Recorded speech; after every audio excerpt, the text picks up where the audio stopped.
We're all kind of moving through shared spaces every single day. Think about it, dorm rooms, buses, the gym, even the library. They're just part of life. But how do we actually feel safe, confident, even in those places?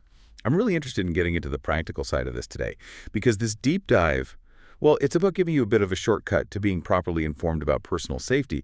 We've pulled from some really solid practical sources. And it's so important, right? Because understanding this stuff, personal safety and shared spaces, it isn't really about making people afraid. It's actually more about building up awareness, empowerment, really, for pretty much anyone navigating, modern life. So what we want to do here is give you some, real tools, actionable insights that actually build confidence, not just like generic tips. That's a great way to put it. Building confidence, not fear. And usually when we start talking personal safety, one of the first things that comes up is trusting your gut. Have you ever had that little nagging feeling telling you something's off, and you listen to it? Recognizing that off feeling seems so vital. Oh, absolutely. And it's fascinating why those gut feelings are important and how you can actually act on them effectively. Right. And that really gets to this idea of situational awareness. It's not just like glancing around. It's more about actively tuning into your surroundings, noticing any potential threats or just changes. The National Crime Prevention Council, NCPC, they really emphasize this. They talk about limiting distractions, being glued to your phone is a big one, and really listening to those instincts. Just think, right, if you're totally zoned out, maybe listening to music loud, you could easily miss something subtle. Maybe someone's body language changes, or the noise level shifts suddenly, or someone just appears where they shouldn't be. Those little distractions can totally undermine your ability to figure out what's going on. It's really about being present. Being present, yeah, that makes total sense. Okay, so once you're kind of tuned in, the next step often seems to be about how you actually manage interactions in that space, right?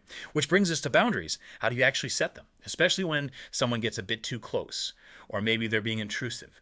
Because what you're trying to do, right, is protect your space, your privacy, your comfort. Exactly. And this is where we can sort of unpack ideas like boundary setting, consent, and just personal space. And tying these together is something called power dynamics in shared spaces, which sounds complicated, but it's really just about those unspoken kind of hierarchies or influences. Who feels like they own the space, who might feel a bit more vulnerable. Understanding that helps you sort of anticipate things and assert your own space when you need to. Like, let's take a crowded bus.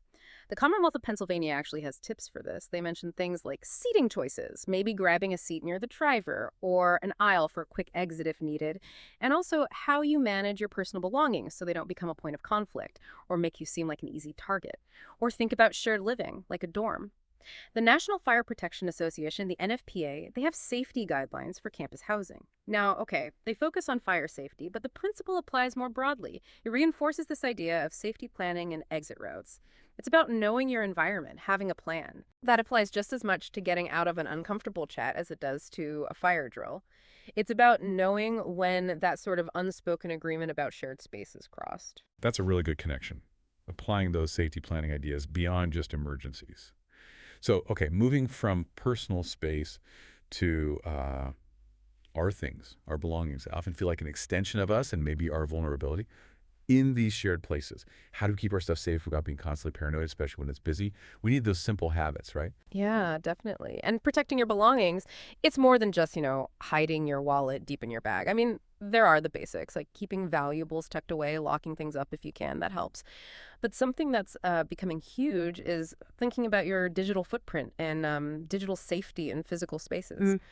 We're talking about the risks that come with things like location sharing on apps or maybe oversharing details on social media. For instance, the Safe Streets campaign gives those classic tips: keep valuables hidden, stick to well-lit paths. Good advice. But then you have to ask, are you accidentally broadcasting where you are right now? Or your daily routine?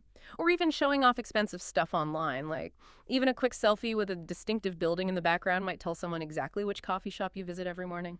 Being smart digitally is, well, it's just as crucial now as being aware physically. Wow. Yeah, the digital angle adds a whole new layer. So when we pull all this together, what's the main takeaway? We've covered trusting your gut, setting boundaries, protecting your things physical and digital. So yeah, it's clear these things don't just like stand alone, do they? They all kind of weave together into one big approach. Exactly. And when you look at how it all fits together, situational awareness, boundary setting, consent, your digital footprint, safety planning, they all reinforce each other. They work together. But there's one more really vital piece we should probably mention explicitly: reporting and support systems. Just knowing who to call, right? Whether that's building security, maybe campus police, or even just a friend you trust, knowing where to turn for help. That's a really critical, proactive part of staying safe. And again, the whole point of all this is about empowerment. It's about awareness, building your confidence, definitely not about living scared. Right. Empowerment and confidence. That really feels like the core message here. Just knowing this stuff helps you navigate all those shared spaces feeling, well, more secure. Definitely. And maybe just one last thing to think about. When you practice these kinds of safety habits, you're not just looking out for yourself. You're actually, in a small way, helping to create environments that feel more respectful, more aware, safer for everyone. So maybe a little challenge. Pick one shared space you use regularly this week. Could be your commute, the gym, whatever.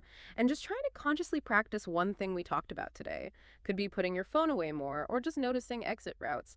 Those small, consistent actions, they really do add up. They build your confidence and maybe, just maybe, they help foster a slightly better vibe for everyone in those places we all share.